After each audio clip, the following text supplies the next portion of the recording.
नमस्कार, आप देख रहे हैं सचारी न्यूज। भाजपा नेता सुधांशु त्रिवेदी ने सैम पित्रोदा के विवादित बयान को गंभीरता से उठाया। कहा कि यह भारत की अस्मिता और शहीदों का अपमान है।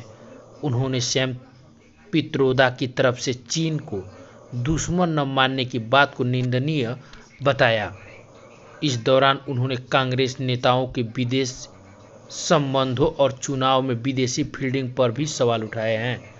प्रेस कॉन्फ्रेंस में भाजपा नेता सुधांशु त्रिवेदी ने कांग्रेस और विपक्ष पर बड़ा आरोप लगाते हुए कहा कि एक अंतर्राष्ट्रीय संस्था international foundation for electoral system 2011 में भारत में एक समझौता किया था। यह समझौता India international institute of election management के साथ हुआ, जो चुनाव आयोग से जुड़ा संगठन है। इस फील्डिंग में कंसोर्टियम फॉर इलेक्शन एवं पॉलिटिकल प्रोसेस स्ट्रेंथनिंग नाम की संस्था भी शामिल थी, जो जॉर्ज सोरेन के ओपन सोसाइटी फाउंडेशन से जुड़ी है। देखिए इस पूरी रिपोर्ट में। ये समुद्र पार से एक दूसरे प्रकार की जो संकेत प्राप्त हो रहे हैं, वो भी ये दर्शाते हैं कि भारत के लिए किस प्रकार के दुरभिसंधियां भारत के अंदर बैठे हुए कुछ लोग और कुछ भारत विरोधी शक्तियों के साथ चल रही हैं।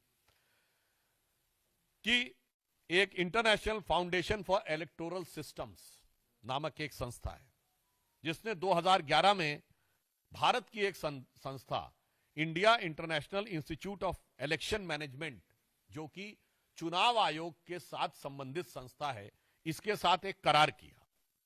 और यह करार में जो पीछे से सपोर्ट आ रही है वो CEPPS consortium for election political process election and political process strengthening नामक संस्था से आ रही है, जो जॉर्ज सोरेस के ओपन सोसाइटी फाउंडेशन के साथ उसके संबंध हैं, जिसने $500 बिलियन भारत में इन्वेस्ट किए एक माध्यम से, यूएसएड इत्यादि के माध्यम से, और इसके बाद से 3-3.5 लाख डॉलर प्रतिवर्ष भारत में आते जा रहे थे। आज हम साफ साफ पूछना चाहते हैं कि भारत के इलेक्शन प्रोसेस, जबकि फैक्ट ऑफ द मैटर यह है कि 2020 में आप याद करिए, जब अमेरिका में चुनावी प्रक्रिया को लेकर अनेक प्रकार के प्रश्न उठे थे, तो भारत की चुनावी प्रक्रिया की तारीफ की गई थी कि जो इलेक्शन वोटर सिस्टम हमारे यहां है, वोटर आईडी कार्ड वाला, वो उनके यहां होना चाहिए।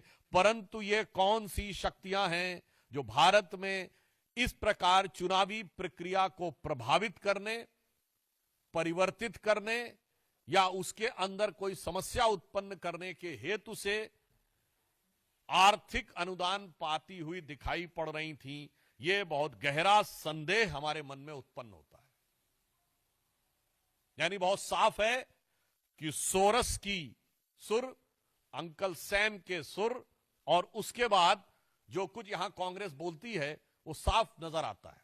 यानी अगर हम ये कहें, जो सैम पित्रोदा बोले हैं, ऐसा लगता है कि लिरिक्स जो हैं वो सैम पित्रोदा के हैं और उसके गीतकार सोरस हैं, और उसके ऊपर सिम्फनी बजाने का काम कांग्रेस पार्टी और इंडी गठबंधन के लोग कर रहे हैं। तो आज हम साफ साफ देश की जनता से कहना चाहते हैं कि अब कोई किंतु परंतु नहीं रहना चाहिए। और तीसरा विषय जो आप सबको ध्यान है, कांग्रेस के वरिष्ठ नेता और लोकसभा में उपनेता श्री गौरव गोगोई का जिस प्रकार के जॉर्ज सोरस के इस फाउंडेशन के साथ कनेक्शन नजर आता है, पाकिस्तान की एम्बेसी में उनकी बातचीत की फोटो,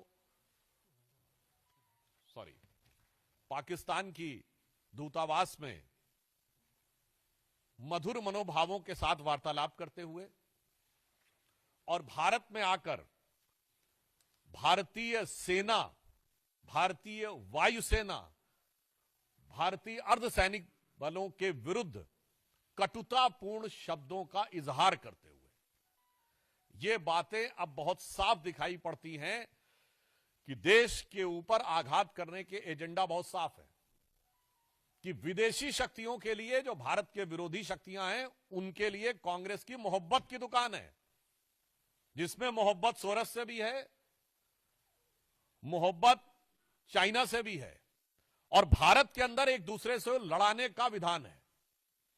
याद करिए, ये कहते हैं उत्तर और दक्षिण को लड़ाओ। इनके कर्नाटक के वित्त मंत्री ने कहा था कि साउथ में रेवेन्यू कलेक्शन ज्यादा है तो उत्तर से अलग होना चाहिए। इनके तेलंगाना और तमिलनाडु के मंत्रियों ने उत्तर प्रदेश और बिहार के बारे में जो बोला वो क्या है, एक राज्य को दूसरे राज्य से लड़ाओ। उसके बाद भाषाओं को आपस में लड़ाओ, तमिल और हिंदी को लड़ाओ, फिर मराठी और बिहारी को लड़ाओ, फिर भाषा पे लड़ाओ, प्रांत पे लड़ाओ, क्षेत्र पे लड़ाओ, और उसके बाद जातियों में लड़ाओ, अगड़े पिछड़े में लड़ाओ, सामान्य और दलित में लड़ाओ। यानी बहुत साफ है कि बाहर की शक्तियों के लिए मोहब्बत की दुकान और भारत में हर आधार पर वर्ग, प्रांत, जाति, भाषा पर नफरत की दुकान, नफरत के सामान। और इससे मैं अंत में यह स्पष्ट कहना चाहता हूं कि इससे श्री राहुल गांधी ने जो बयान दिया था कि has to fight with Indian state, वो अनायास मुंह से निकला हुआ लापरवाही में कहा गया बयान नहीं था। एक सुविचारित, सुव्यवस्थित योजना के अंग का प्रकटीकरण था। It was not just a careless slip of tongue, but it seems to be an expression of a well thought of structured design that how to demean and damage the India's strength and sovereignty. तो इसलिए अब हम बहुत स्पष्ट रूप से यह देश की जनता से कहना चाहते हैं कि यह सब कुछ जो दिखाई पड़ रहा है, चीन की तारीफ से लेकर सोरेस फाउंडेशन से समर्थन से लेकर भारत के अंदर सबको एक दूसरे से लड़ाने से लेकर और इंडियन स्टेट से लड़ाई करने की बात, मुझे लगता है अब किसी भी प्रकार का कोई बचाव का स्कोप कांग्रेस पार्टी के पास नहीं रह जाता है। और इस विषय पे कांग्रेस पार्टी से यद्यपि मैं अभी भी उनसे कहना चाहूंगा कि वो आकर अपनी स्पष्ट रूप से सफाई दें, परंतु मुझे लगता है कि उनकी सफाई देने का उनके पास कोई आधार नहीं बचा है। और बहुत दुख की बात यह है, परंतु गंभीर बात यह है कि जिस प्रकार की बात सैम पित्रोदा जी ने कही है, वो भारत की अस्मिता, भारत की कूटनीति और भारत की संप्रभुता पर बहुत गहरा आघात है।